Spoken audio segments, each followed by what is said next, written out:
What's going on, guys, and welcome back to A&E. My name is Thomas Lutner. Today we have an awesome episode in store for you guys. We got to interview up-and-coming country artist Mike James. If you love versatile country artists, you'll definitely like him. His links will be down low to check him out, so stay tuned, and I can't wait. This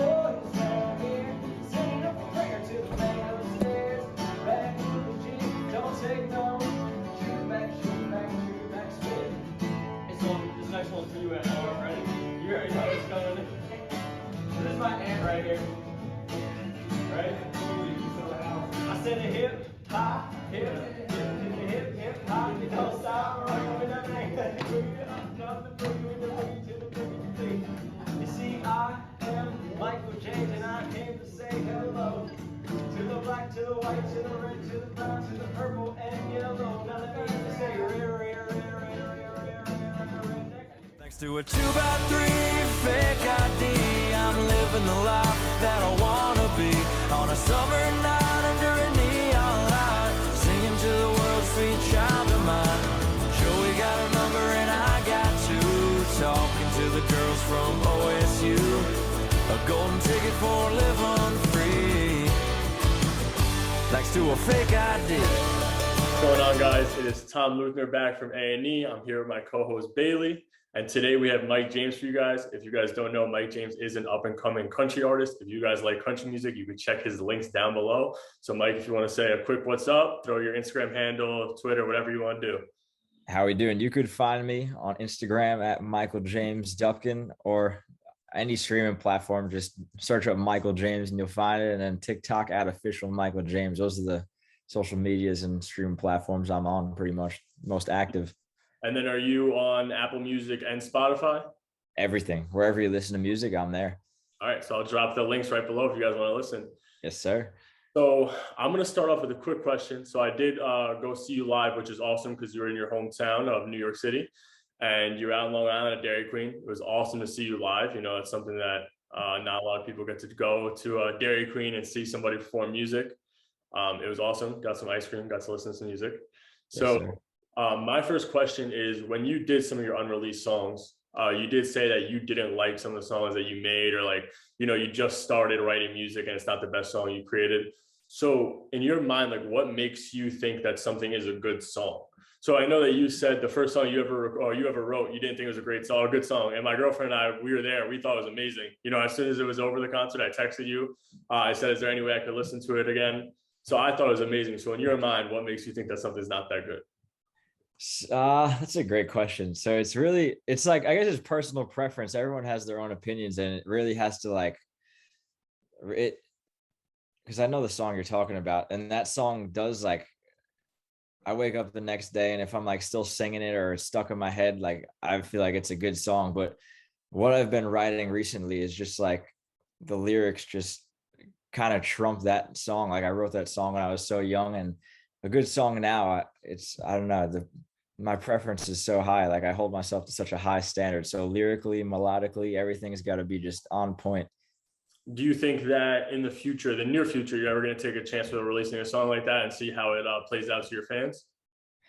Yeah, because that one seems to be like a favorite, even like at shows like that, where it's kind of just like a low-key intimate show. Like people seem to like that song or like songs like that more than the songs that I like. So I really have to listen to the people that are listening to me. Yeah. See, I understand that. Again, I told you right away, I liked all your unreleased songs. I wanted to hear them right away. But for some people, as you say, it's a lot on based on preference. And I know that there's some people that don't like country music. I'm personally a huge fan of country music. Bailey here is not a fan of country music. So we're actually to dive into one of his questions about the concert, even though he didn't get to make it.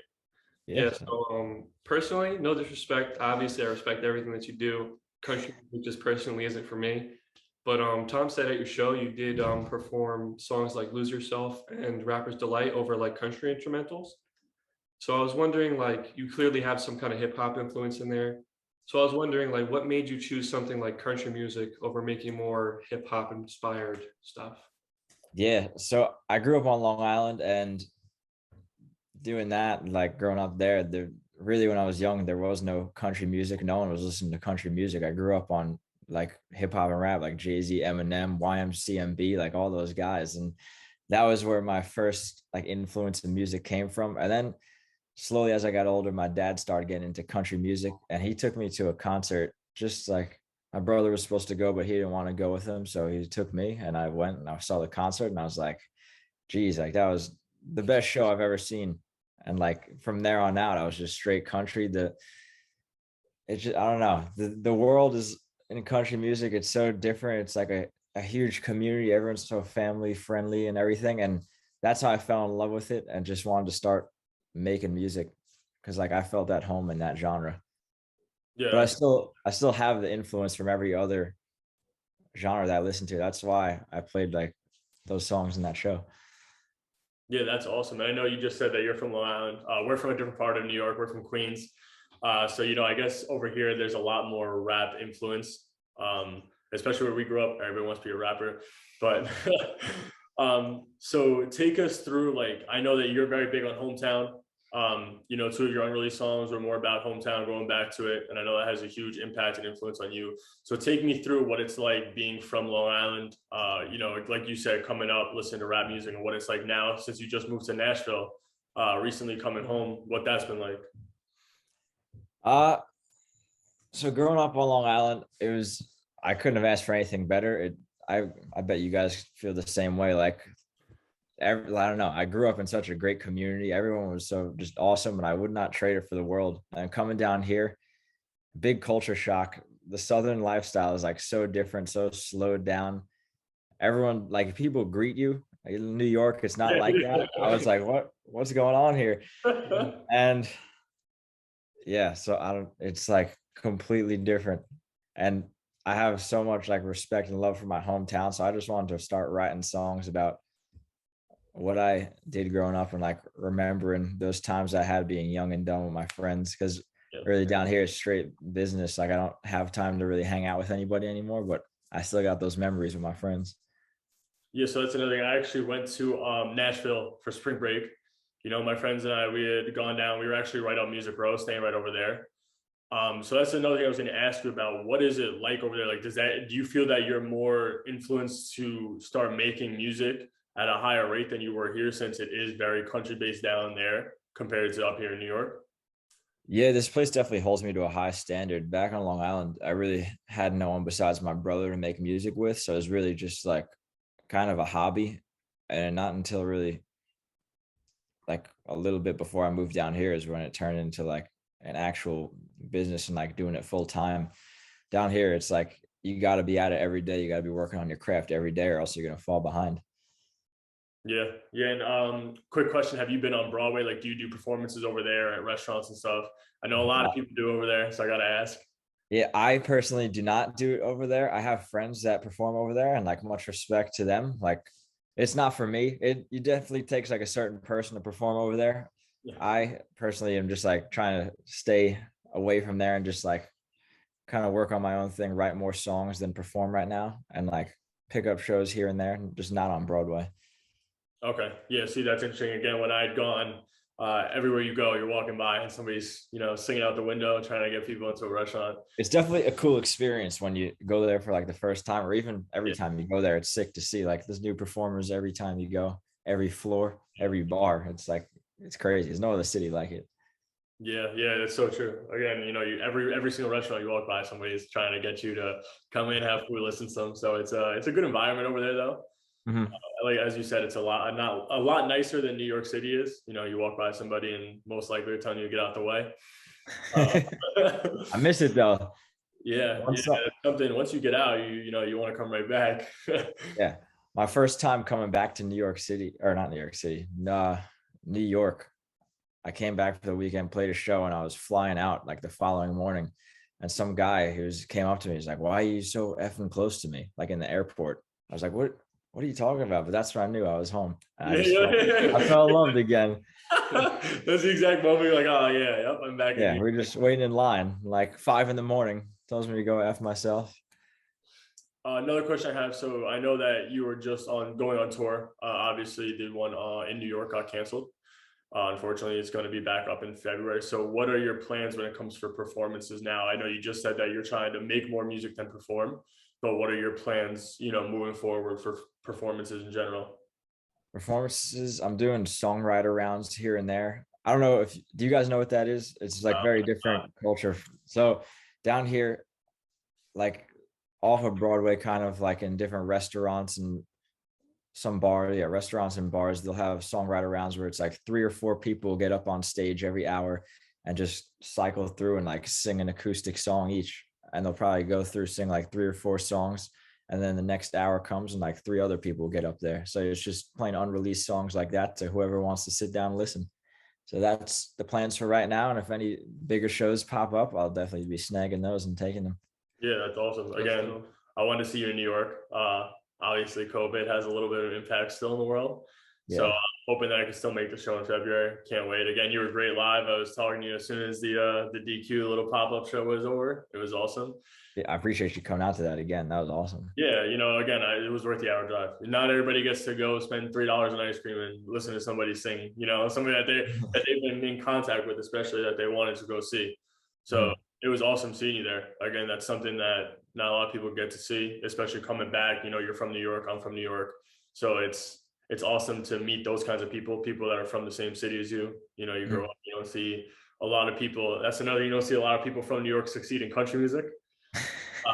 So to see you getting up there is very, big for me now that I met you. Another thing I told you is you wanted to be the opener for the Armenian episode of A&E, which was awesome. Found out you're Armenian. My best friend's Armenian, so that was pretty cool. Yeah. So tell me a little bit about that. Do you think that that's like, people look at that as a little weird that an Armenian kid is making country music? Since now I feel like not a lot of Armenian people make country music.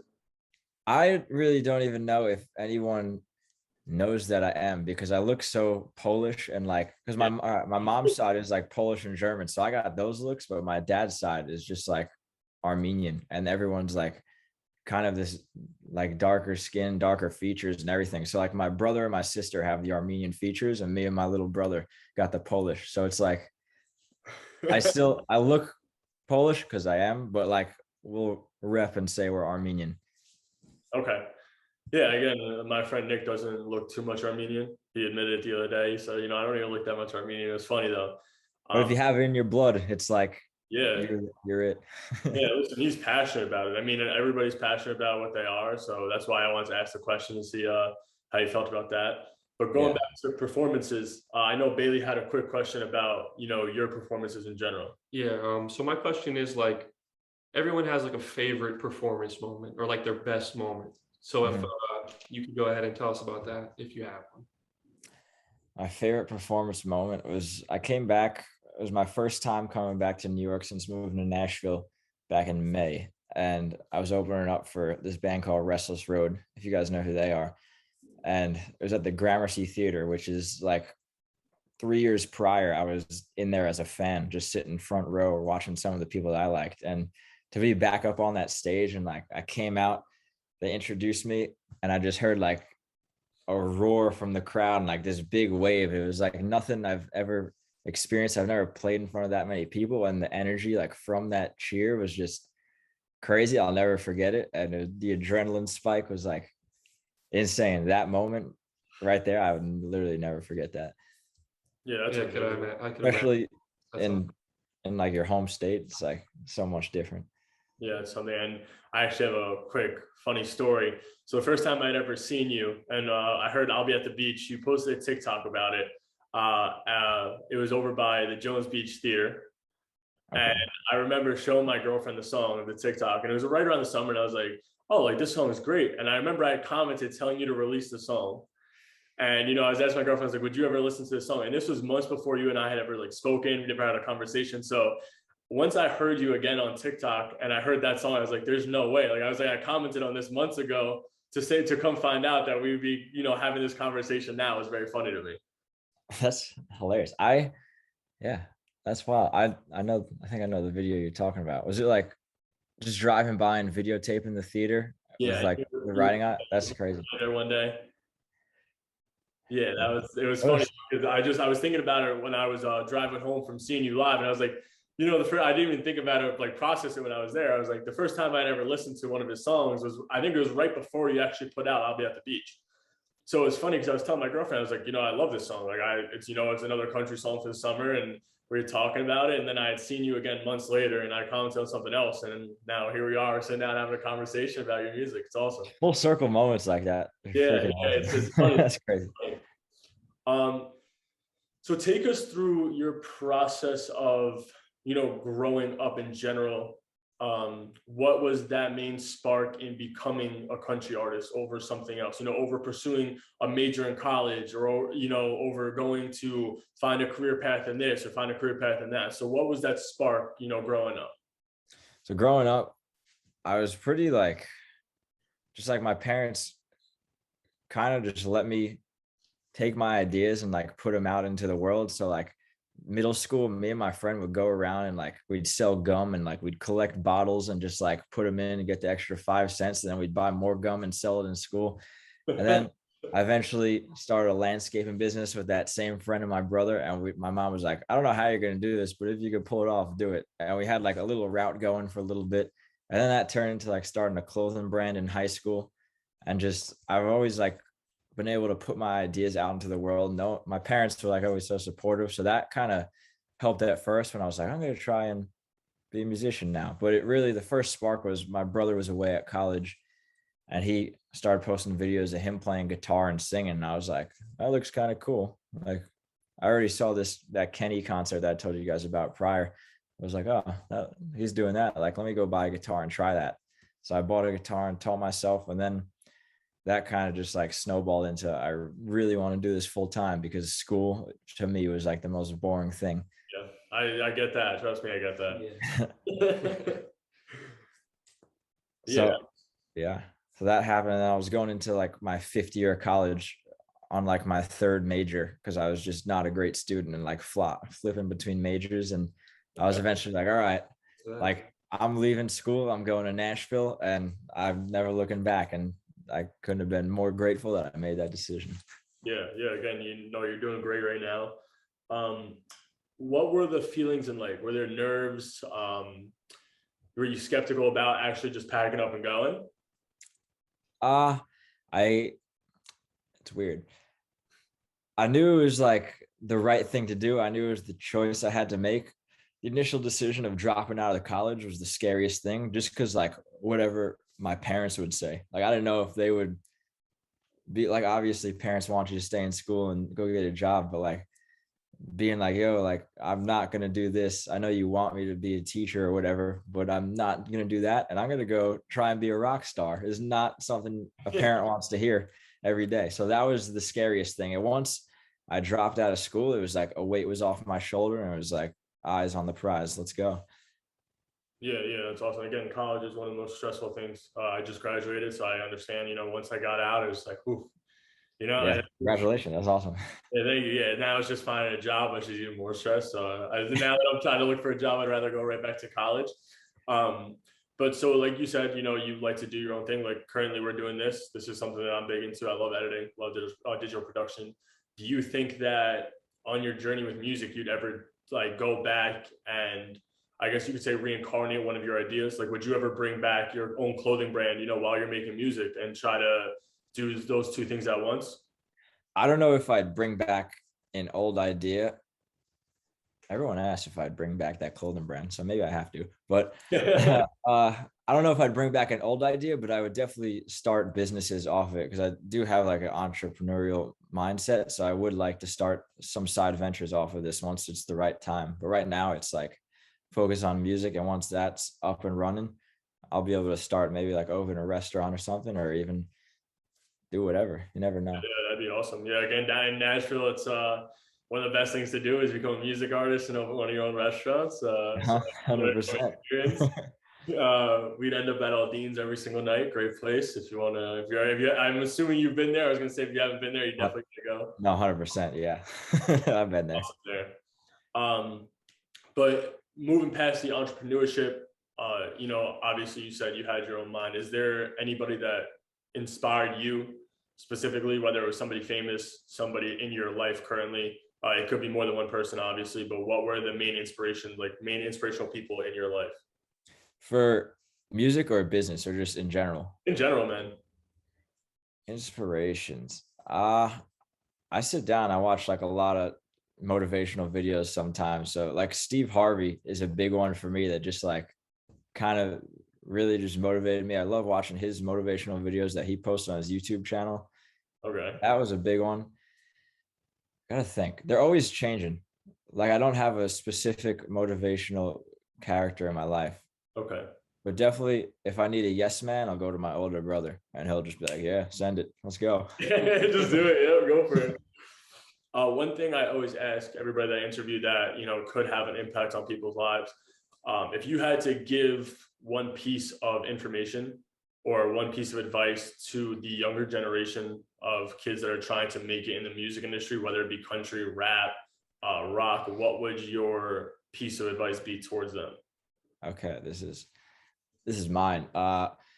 Literally, God is the guy that's going to get it done for you. Like I've tried to do it all on my own. I've failed countless times. And once I gave my life to God, like everything seemed to snowball into place. So that would be my advice to the younger generation, is get to know God, because I know, yeah, that's it. I'm going to leave it at that. Just get to know him and everything will come to fruition.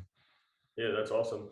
I actually have one more question before I ask that question, because that's going to be my last question. I want to see, Bailey, do you have any more questions you want to ask? As many of you guys want. I'm doing nothing for the rest of the day. All right, so I have one last question before I end this. And so it's not that important, but I have to know, how long did it take you to grow out your hair? So before this, I had a mullet. Oh, okay. So, all right. So trying to like even it out and like get it so it doesn't look awkward, probably like 2 years or so. But if I was just growing it straight from like crew cut to long hair, probably like a year or a year and a half, because I've done it before and then shaved it. All right, yeah, it looks awesome. I was gonna say, last time I saw you, I had a lot longer hair. I actually just got a haircut. Very upset that I did that. It took me a year to grow out my hair like it was before. Actually, this is gonna be the last question. Who are your top 5 country artists all time? They don't have to be current only. All right, Kenny Chesney, Jake Owen. Would you count a band as one? Yeah, Zach Brown Band, Dave Matthews. So Kenny, Jake, Florida Georgia Line. Those are the 3 that I grew up on mainly. Ooh, 2 more. Jeez. Oh my gosh. That's tough. Yeah. Those are like my main 3. 2 more if I had. I love Zach Brown Band. You said that. I grew up on like such the modern country. Yeah. So I didn't grow up on like everyone here that I'm friends with is like grew up on that 90s, early 2000 country. So that's 4. 1 more. Oh my gosh. This is tough.